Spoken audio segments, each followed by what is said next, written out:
मैया कहती अरे कोई बाजार में बिकने वाली चीज तो है नहीं चंद्रमा जो तुमको खरीद के ला करके दे दे। चंदा मामा बड़ी दूर है कैसे इनको लाऊं। लेकिन कृष्ण जी रोना नहीं बंद करते। मैया जाती है एक तसले में जल ले आती है और जैसे बीज आंगन में रखा उसी जल में चंद्रमा की परछाई दिखने लगी। अब कृष्ण जी सोचने लगे लाओ चंद्रमा को अपने हाथों में ले ले। जैसे लेने के लिए चले जैसे जल में हाथ रखा तुरंत चंद्रमा गायब। फिर रोने लगे कहते कि बाल हट राज हट तिरिया हट बड़ी खराब होती। दशरथ जी अपने मन में सोचते आखिर बात क्या है जो मेरी कैकेयी रानी ने दक्षिण दिशा में मुझे जाने से मना किया है। दशरथ जी उसी दिशा में जाते हैं जिस दिशा में मैया कैकेयी ने मना किया था। घोड़े पर सवार होते हैं और चल देते हैं शिकार खेलने के लिए। मार्ग में जाते हुए राजा दशरथ जी देखते क्या है कि मार्ग में उन्हें एक सरोवर नजर आता है दरिया। तो दशरथ जी अपने मन में सोचने लगे कि लाओ इस नदी में अपनी प्यास को बुझा लेते हैं और अपने घोड़े को भी जल पिला देते हैं। क्योंकि जब कहीं पर आप जाते हो धूप होती तो आपको नल या वृक्ष नजर आता तो आप जरूर ठहरते हैं जल पीते हैं, उससे आपकी थकान दूर हो जाती है। दशरथ जी भी सोचने लगे लाओ इसी नदी में अपने घोड़े को जल पिला दें, हम भी अपनी प्यास को बुझा लें। दशरथ जी घोड़े को जल को पिलाते हैं। जैसे अपने जल पीने के लिए प्यास बुझाने के लिए झुकते हैं दशरथ जी की नजर पड़ी क्या कि बीच सरोवर में एक बहुत सुंदर सा कमल का पुष्प लगा हुआ है। बीच सरोवर में ना इधर है ना उधर है। तो दशरथ जी अपने मन में सोचते हैं लाओ इस कमल को हम अपने बाणों के द्वारा उतार लेते हैं और ये कमल पुष्प लेकर के जाकर के जब कैकेयी रानी को देंगे तो वो बड़े प्रसन्न होंगी। क्योंकि कैकेयी माता से दशरथ जी बहुत प्रेम करते थे। लेकिन वो कमल का पुष्प ये समझ लीजिए राजा दशरथ को दुख देने के लिए ही आया है। ना तो बीच कि ना इधर है इस साइड में ना उस साइड में बीच में लगा हुआ है, ना इधर से तोड़ सकते ना उधर से तोड़ सकते। लेकिन दशरथ जी के पास में शब्द भेदी बाण था। तो दशरथ जी सोचते कि लाओ इस कमल के पुष्प को हम अपने बाणों के द्वारा उतार लेते हैं, जाकर के कैकेयी रानी को दूंगी तो ये बड़ी प्रसन्न होंगी। कैकेयी रानी इस कमल को पुष्प पा करके दशरथ जी उस कमल के पुष्प को तोड़ने के लिए एक बाण चलाते हैं, लेकिन वो कमल का पुष्प नहीं आया। दूसरा बाण चलाते लेकिन वो कमल का पुष्प नहीं आया।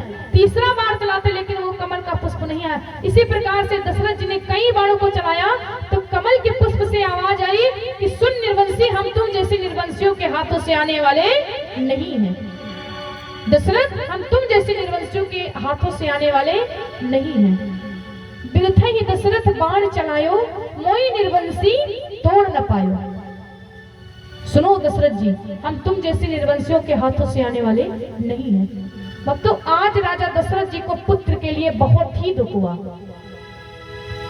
दशरथ जी अपने मन में सोचते संसार मुझे निर्वंशी का शब्द कहता था तो मुझे इतना दुख नहीं होता था, लेकिन अगर कोई भाई की संतान न हो, पूरा जमाना उसे निर्वंशी का शब्द कहे तो इतना नहीं करेगा। अगर पशु पक्षी जीव जंतु सब लोग उसे निर्वंशी का शब्द कहने लगे तो उसे बहुत दुख होगा।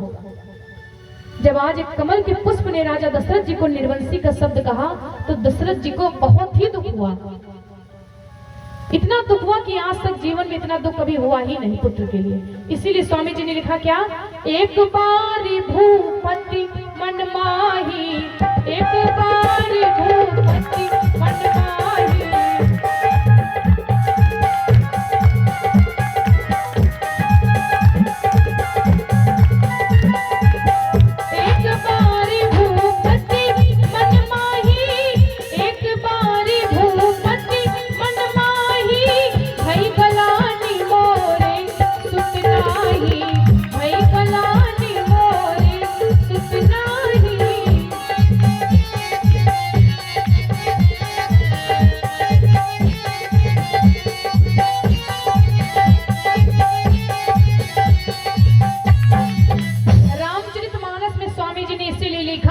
एक बार भूपति मन माही, भाई गलाने मोरे सुत नाही।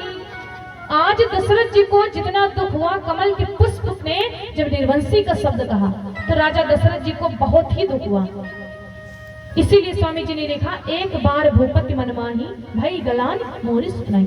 दुख तो रोज होता था कि मेरे कोई संतान नहीं, लेकिन जब कमल के पुष्प ने निर्वंशी का शब्द कहा तो बहुत ही दुख हुआ।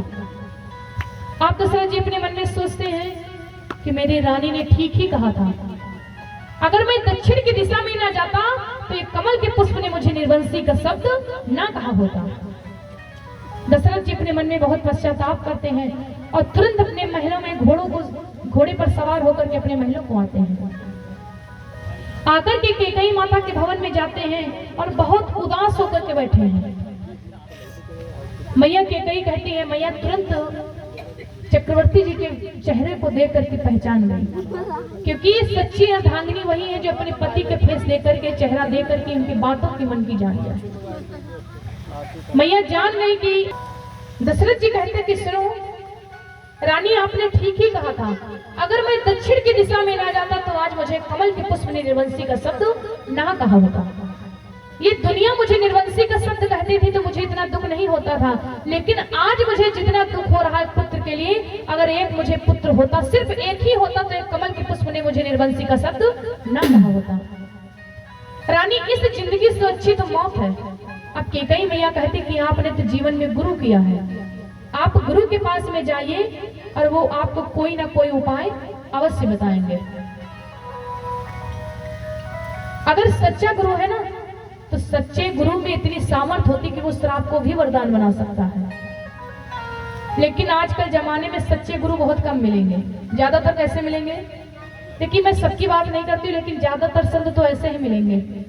और कुछ हमारे पृथ्वी पर सच्चे भी संत हैं, क्योंकि जो हमारी पृथ्वी चल रही वो सच्चे संतों की मनोबल से, उसी से चल रही है, सत्य नारियों के मनोबल से। लेकिन कुछ बनावटी बाबा जरूर इस दुनिया में हैं। ज्यादातर गुरु कैसे मिलेंगे? गलियन गलियन गुरु घूमे, गली गली में गुरु घूम रहे हैं। कोई चेलो मंत्र ले, स्वर्ग जाओ चाहे नरक जाओ, हमें धोती कुर्ता दे। ज्यादातर तो ऐसे ही गुरु मिलेंगे, गली गली में गुरु घूमे, कोई चेलो मंत्र ले, और स्वर्ग जाओ चाहे नरक जाओ, हमें धोती कुर्ता दे। बाबा गीता धोती कुर्ता दिएगा। लेकिन मैं सबकी बात नहीं करती, कुछ संत हैं हमारे पृथ्वी पर, लेकिन ज्यादातर ऐसे ही आपको मिलेंगे। तो मैया ने कहा कि आपने तो जीवन में गुरु किया है, आप गुरु के पास में जाइए, और अगर सच्चा गुरु है तो श्राप को भी वरदान बना सकता है। कैसे? ध्यान से सुनिएगा कि सच्चा गुरु श्राप को वरदान कैसे बनाता है। एक गांव में एक किसान रहता था। तब ही सफल तेरा जीवन होगा, गुरु की शरण में एक दिन जाना होगा, तब ही सफल तेरा जीवन होगा।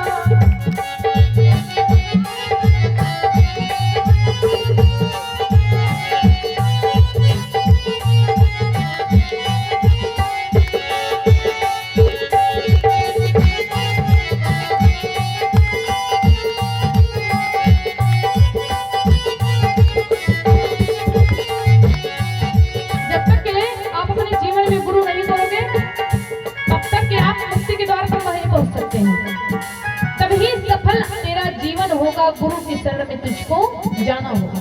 और बालापन खेल तूने जानी में सब खोया है, माया के चक्कर में पड़ के सब कुछ भूलो है।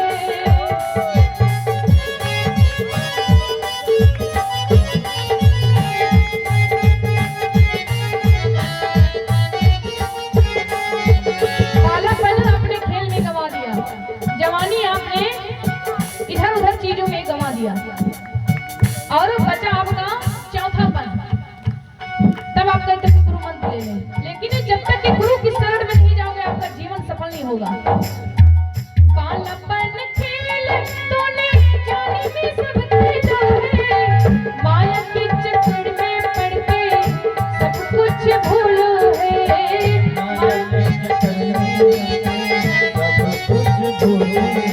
और यहाँ का हिसाब तुझको देना होगा, एक एक क्षण का, एक एक सेकंड का हिसाब तुमको प्रभु के घर में देना होगा। यहाँ का हिसाब तुझको देना होगा, तब ही सफल तेरा जीवन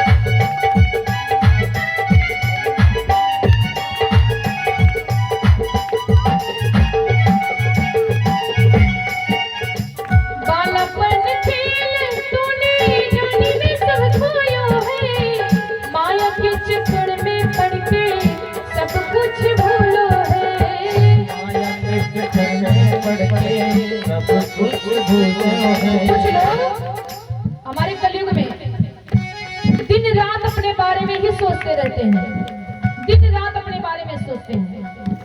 मैं क्या करूं, मैं क्या खाऊं, कैसे मेरा परिवार सुखी रहेगा, कैसे मेरे बच्चे सुखी रहेंगे, कैसे आगे चलकर के मेरा वंश बढ़ेगा।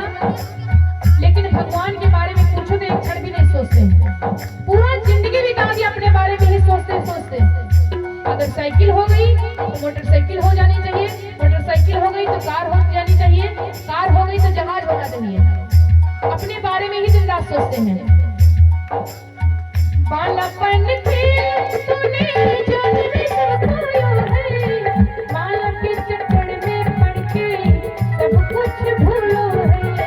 माया के चक्कर में पड़ के सब कुछ भूल गए, माया के चक्कर में पड़ के सब कुछ भूल गए। लेकिन जब आप प्रभु के घर जाओगे ना, यहाँ का हिसाब तुझको देना होगा।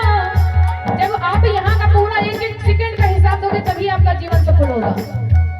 यहाँ का हिसाब तुझको देना होगा, तब ही सफल तेरा जीवन होगा।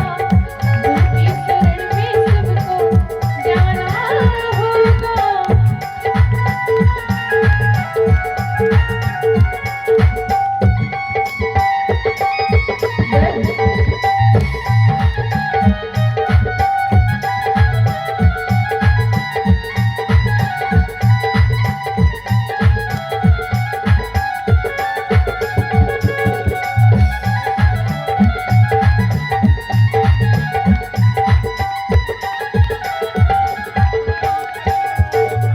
बोली सच्चे दरबार की, बोली गुरुदेव भगवान की। गुरु की शरण में तुमको जाना होगा, तभी सफल तेरा जीवन होगा, तभी आपका जीवन सफल। कुछ लोग तो दिन रात अपने बारे में ही सोचा करते हैं, दिन रात पूरा दिन बिता देते अपने बारे में ही सोचते सोचते। और आज के लोग कहते कि जिसने नहीं किया है भगवान का भजन, जीवन है व्यर्थ उनका पाकर के मानुष तन। उनका जीवन व्यर्थ है जिसने इस पृथ्वी पर आकर के भगवान का गुणगान नहीं किया। क्योंकि जिस दिन आप प्रभु के घर जाओगे ना, तो यहाँ का एक एक क्षण का आपको हिसाब देना होगा। और दिन रात परिवार के बारे में सोचा करते हैं, लेकिन आप सोचें कि आपके साथ में कोई जाएगा? कोई नहीं जाएगा। ना आपकी काया जाएगी, ना आपका माया जाएगा, ना आपका परिवार जाएगा। और तुम्हारे ही घर वाले कहेंगे कि बाबा जी की चारपाई है, ये फेंक दो। पिताजी इस पर लेटते थे, चारपाई फेंक दो। ये पिताजी के वस्त्र है, इनको फेंक दो। पूरा सामान फेंक देंगे। और अगर बाबा जी के पिताजी के पड़े गले में पड़ी है सोने की चैन, तो कहेंगे ये रख लो, ये बाबा की निशानी है, ये बप्पा की निशानी है, ये चैन रख लियो। और चारपाई फेंक दियो, इनके कपड़े फेंक दियो, सब कुछ फेंक दियो, लेकिन चैन रख लियो, वो बाबा की निशानी है। तो आप लोग इतना काहे परेशान माया में पड़ के? बालापन खेल तूने